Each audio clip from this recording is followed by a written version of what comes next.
Alright guys, welcome to my beginner's guide to trapping. Um, just wanted to give somebody hopefully I can help somebody starting out, wanting to get into trapping. First and foremost, it's not a money-making deal, so don't think you're gonna get rich.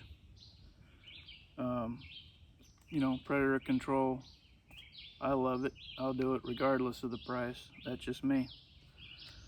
Gonna cover a few things. I'm gonna go over location, equipment, and trap bedding. But before I do that, I want to kind of go over something more important than that, and that's the first thing you need to know and learn is your rules and regulations for your state.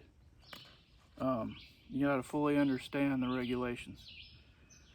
There's some states have trap size, some states have different seasons on critters. Like I know Nebraska, they have a bobcat season all on its own, and it's later than when fur season opens. And there's states that have cats or anything else, fisher or martin, they have a special season, so you can't, when season opens, just start trapping everything. It doesn't work that way in a lot of states.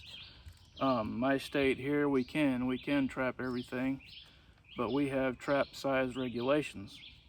And if I go down here to the local hardware store and buy a trap off the shelf, it might not be legal for me to use on land. So that's something that you have to check your regulations, and then know what you're buying. When you buy a trap, from the hardware store, make sure that the jaw thickness is, make sure the trap is the right size, make sure the jaw is the right thickness. I know for beginners, this is a lot to soak in. That's why you need to know your regulations and understand how the game wardens measure traps and how it's perceived as far as that goes. And know it. That pretty much covers that. So then I'll get into locations. Locations can be anything like trails, terrain features, intersections, edges, fence rows, bridge abutments. Animals kind of run that edge. They always follow an edge, or like where I'm at. If you can see behind me, there's a two-track trail going right, the game trail, or a two-track going through here. And the deer follow this trail. Obviously the critters follow it too if the deer are running it.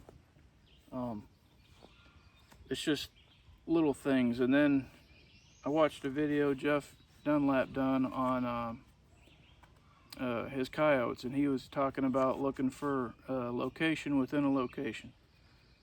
He is spot on. And sometimes you can create that location. Most times it's little things. It's like maybe, you look and you got scat on the road, you got tracks. That's sign. If you're setting, they say set on sign. Well, that's sign. If you're seeing crap on the road, guess what? He's going to come by there, and that crap on the road is going to stick out to the next, they're dogs, and they're social. So when they're run along through the woods or come out to an intersection on the road and they see that something has crapped on the road, they're going to go check it out, and more than likely they're going to urinate on it, mark it. It's no different. Coyotes are no different than dogs. And your trails, you got livestock trails even. Cows, for whatever reason, cows and horses will take the same trail for 100 years. Generation after generation will take the same trail, and they'll just carve out a ditch. And guess what? Coyotes, cats, everything else, fox, they'll run that trail. But the only thing you got to watch for on that is make sure that the cattle are out, because obviously they'll break your equipment, they'll they'll just ruin everything for you. As far as intersections go, that could be anything from, like this trail goes out to a power line. So then right there, that would be an intersection. That'd be a good set. Game trail intersections, you know, maybe you got deer intersections crossing in the middle of the woods. That's a good location. And they run it, you know, everything runs it. Deer, fox, coyotes, cats. Because the deer, they're hunting the same game that's using them trails. So they're gonna be on them. You know, and you have like another thing would be for intersections would be like where the fence rows come together. Like, let's say you got a bean field button up to a pasture land. There you go. That's an intersection. And you just, you know, look around them locations and you'll see tracks, you'll see scat, you'll see maybe where one had been digging or dug something up. Set it. That's it. That's where you need to be. That's where location is right there.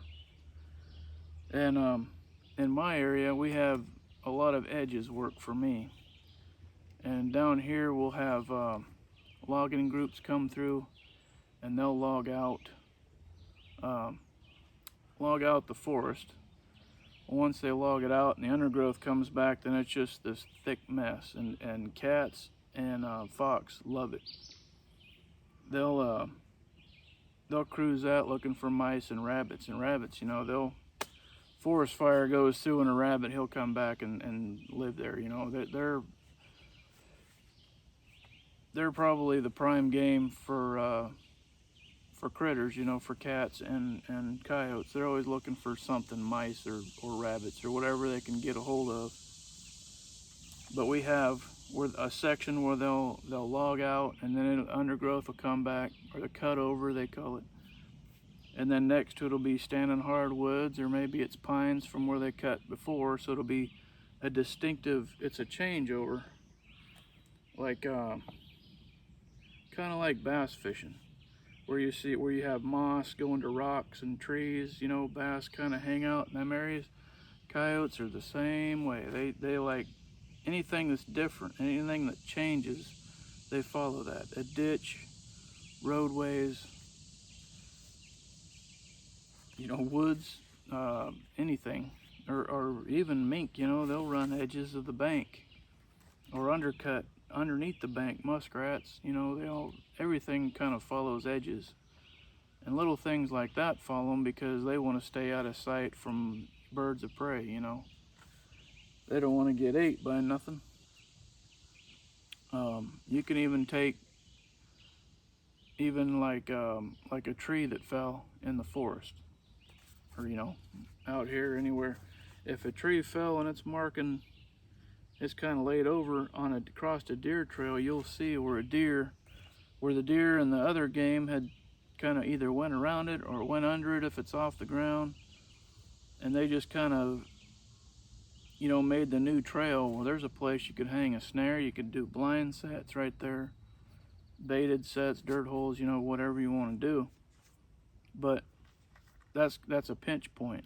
That's created what they call a pinch point, and they're very effective. That's a location within a location is the pinch point. You found it. I guess that's about it for locations.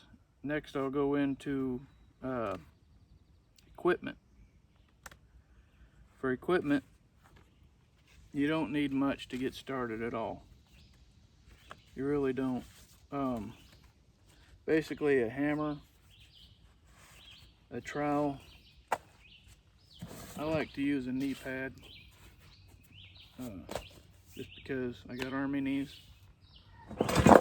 You need a sifter,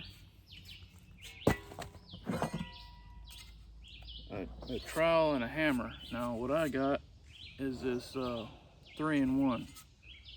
3-in-1's awesome. I can dig out my dirt holes, I can dig out my trap bed, I can dig out my trap bed with my hoe in the back of my hammer, and I can drive in my stakes. And you'll also need your driver for your whatever earth anchors you use. And really, and definitely fencing pliers. No doubt. I mean, I would rather go without a hammer and a trowel than go without these. Because, well, right there's a hammer. It might take me all day to get my earth anchor in, but right here is a trowel. I could take these ends right here and open and close all my J hooks, S hooks, cut wire, fix fence. You know, you get one hung in a snare in the fence. Might have to, you know, do some patching of the fence. And you got this. You can pound in your nails on the side of your tree if you got leaning pole sets.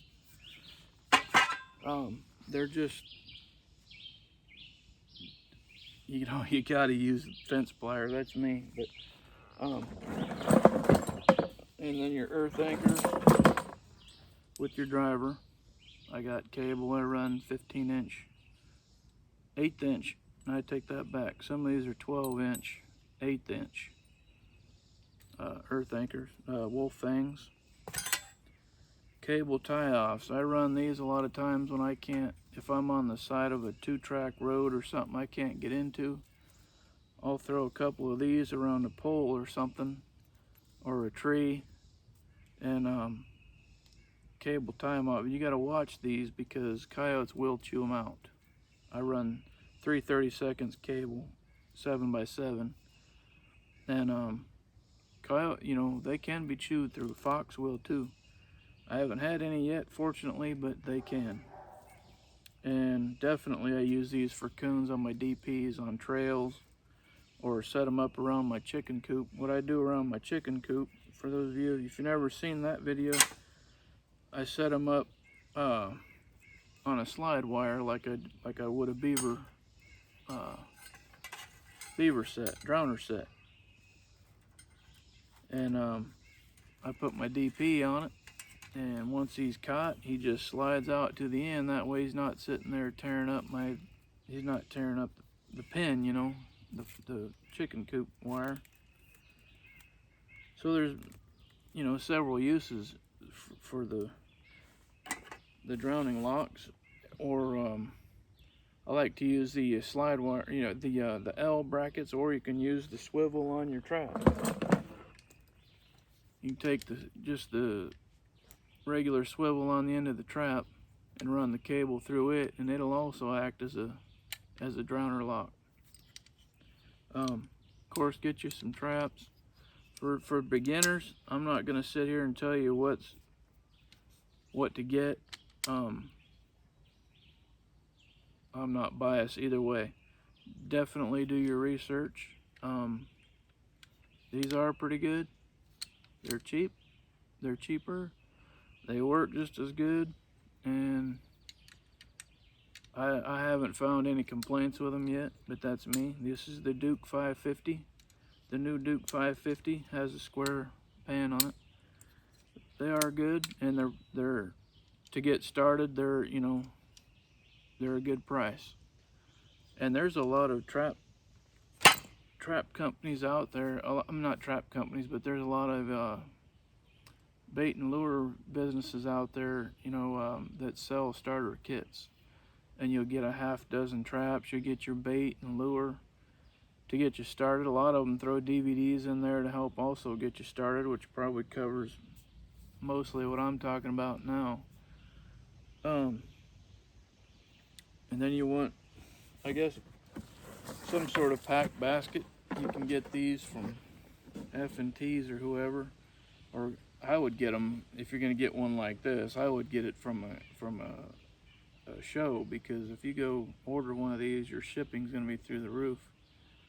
I got mine I went up to F&T's one year, and my wife's from up there, and so we went up there and I bought it right from them.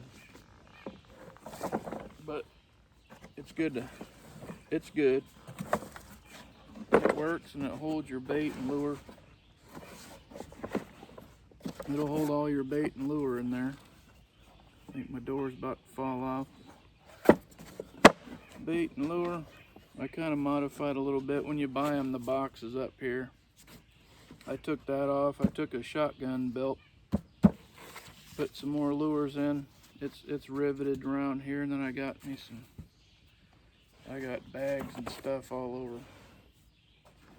But as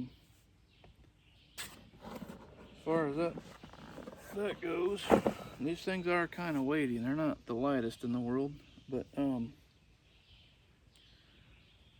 I guess the next thing is then we'll get into trap bedding, and I'll get all this stuff out of the way here, and I'll show you trap bed, which in my opinion is just as important as location. None of this other stuff matters. When you find a good location, your trap bed is the next, and if you have that trap bed solid on location, you're catching fur. So stick around, I'll be back in a second. All right, so here's our location. I got you zoomed in pretty close because this is the important part.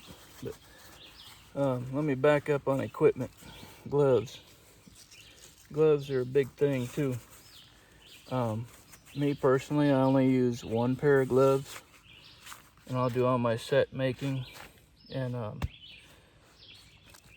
with my gloves, and then I'll take my gloves off and do my bait and lure. I don't want to contaminate my trap. You know, anything stinking here are gonna cause them to dig, so I don't wear any gloves when I put my bait and lure on. Some guys do. Some guys use rubber gloves. You know, whatever you want, that's your preference. Just the bottom line, the most important thing is make sure you do not use the same, whatever you do, your trap setting the same as your bait and lure, is what I'm trying to say. Okay, so first thing, you want to dig out a trap bed. We're going to say this is our spot. We're going to make a dirt hole or something right here, you know. Go ahead and you want to make sure you get your hole deep. I'm just going to put this here for now to mark it. Get my sifter out.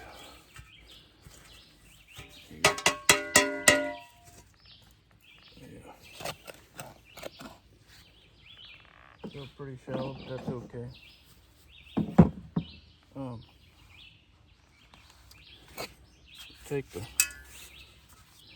Some guys go offset. When I look at this trail, I let the terrain tell me what's going on. When I look at this trail through here, this is right through here. This is where they're gonna be. When I look at this trail, that's what this is. So we're gonna dig this out right here, which I'm gonna, you know, it's gonna be pretty close to the hole, but they don't care. Let the terrain show you where to set up. You know, if I was gonna set farther up here, I know it's hard to see on there, but the hill kind of gets up a little steeper here. If I was gonna set up here farther, I would make my hole angled back to where they have to. Right here is where they would be standing when they look down that hole. That's the way you want to make it, is you want to kind of envision where they have to be standing to look down that hole.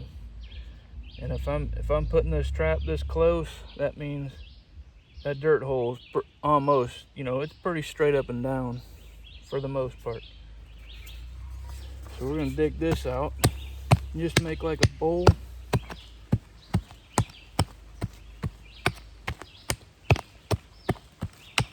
Make a bowl, get rid of the rock. You don't need the rocks in there. Throw all that in your sifter.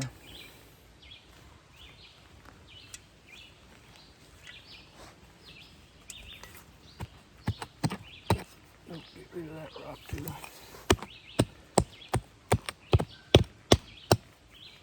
That one. I got my bowl dug. Now you gotta envision your levers. So set your trap.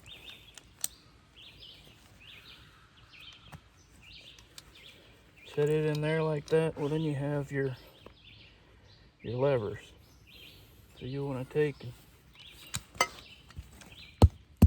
get you a little indention there for your levers. Make sure your hole is still bowled out good enough. Get rid of all your rock. Now me, I like to get back, I like it this way to where my levers and my dog is about 1 or 2 o'clock.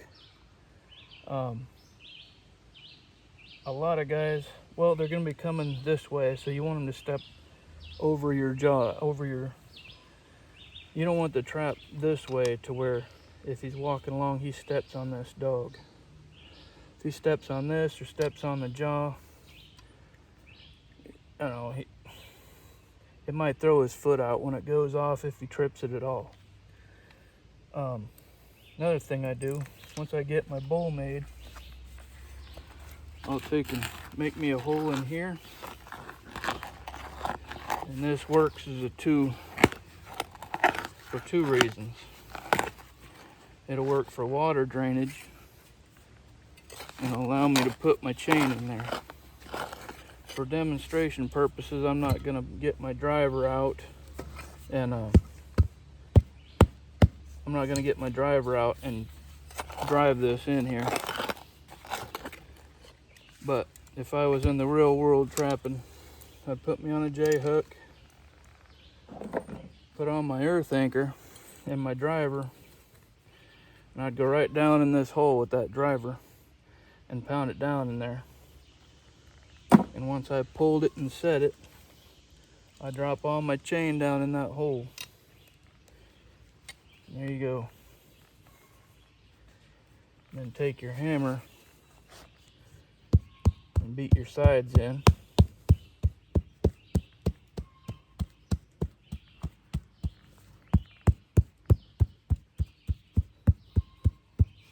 Then you also want to make sure that it's kind of a lower spot than all the others. Then walking through here is just a little bit lower. But see, look at that. I haven't even started to cover this trap yet. And it's pretty solid, and that's what you want. Start filling in with dirt.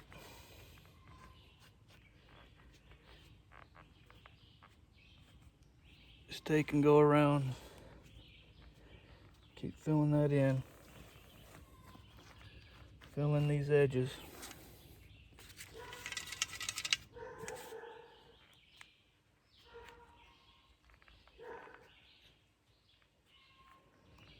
Now, I usually do this before I set it. Before I get it set in there. You set your trap. Make sure your pan's all level and good.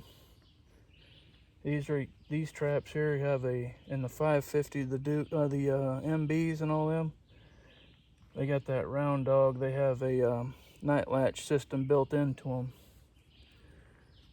So you just click. Well, then when you want to make sure when you buy them, wherever they click at, that pan is level. And I'll show you that here in a minute too.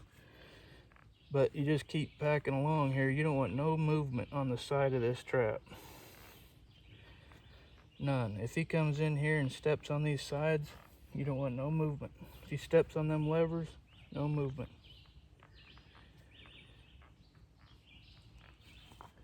And that's pretty. Still got a little bit of movement there. You want that thing to be solid.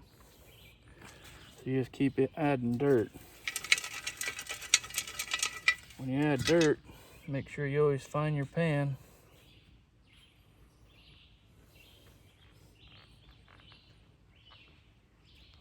And just keep on pressing around the edges of the jaws.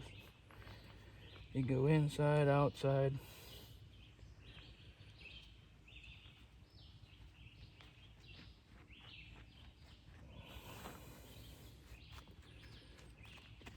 Knock this hump down.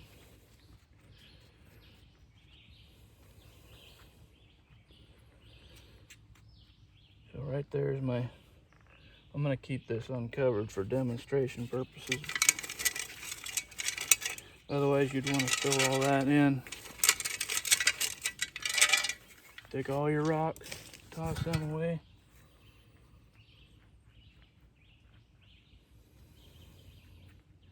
I always want to find my pan because usually I'm digging my dirt hole last. And then, so we'll say we got that covered, got my pan, found my pan. Now we're gonna dig our dirt hole. You gotta get around some of these rocks.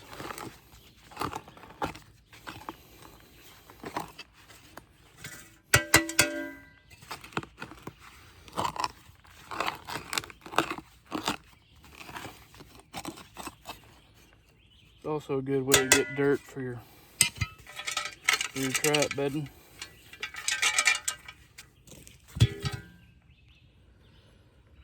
I like to blend mine in, my sets. Whatever the rest of this trail looks like, I'm gonna go ahead and make my trap look like that. So you see we got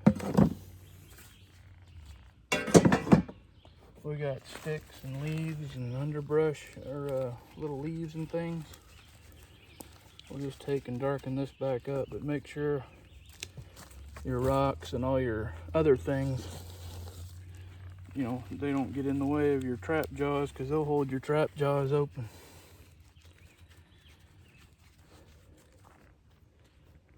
Kind of well this out. And then if you use sheep wool, you could use rabbit fur,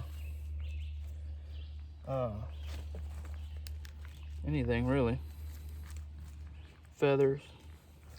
With my cubbies, we like to use, it's legal in my state to use ducks, so we get a lot of wild ducks in the winter time, or you know, during trapping season, and use those.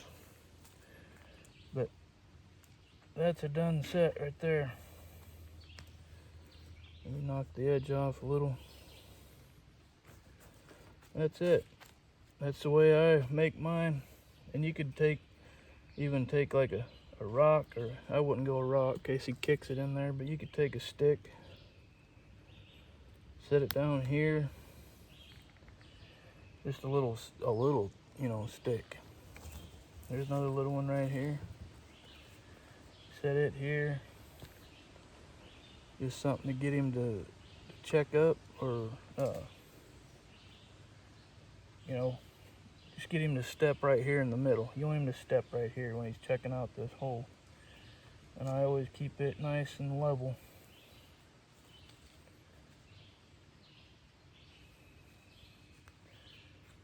But right there is where we're at for a trap pan. You can take these sticks and put them on each side, and then make your dirt hole. You want it deeper than what I got it for, you know. Of course, land always dictates, but I would try hard to get it deeper than what I did. And you can buy augers. You know, there's lots of equipment out there, but the stuff you need to get started: hammer, trowel, sifter, and traps. And that'll get you started. That's all you need. But I guess I must have rushed through this. It wasn't near as long as I thought it would be. I hope you learned something. I'm not the best teacher in the world, that's for sure. But I hope you enjoyed it. Matter of fact, hold on. We ain't done. If I had my bait with me, which I don't, I would take probably a spoonful of about a glob that big and drop it in there. Not much. And I would take me some lure. Got some Coyote Special from Hawbakers. And the lure, you just want to do just a very little bit. See how the stick's wet? You get wet or just get like that. not much. I always drop it down in the hole, or you could put it up here on the end. Make sure they focus on that hole. You want everything down in that hole. That way they come by here, they'll work it from the back, the front. But if that hole's angled right, he'll eventually come around to here so he can see down in there better. That's when you'll get him. But we did the trap bed is what the most important part of it is. You don't want that trap to move at all. I can't stress on that enough, but that's it. Put a lot of weight on there. You don't want it to shift or move in no way. You know? All right, well, I hope we'll see you down the line. Have a good one.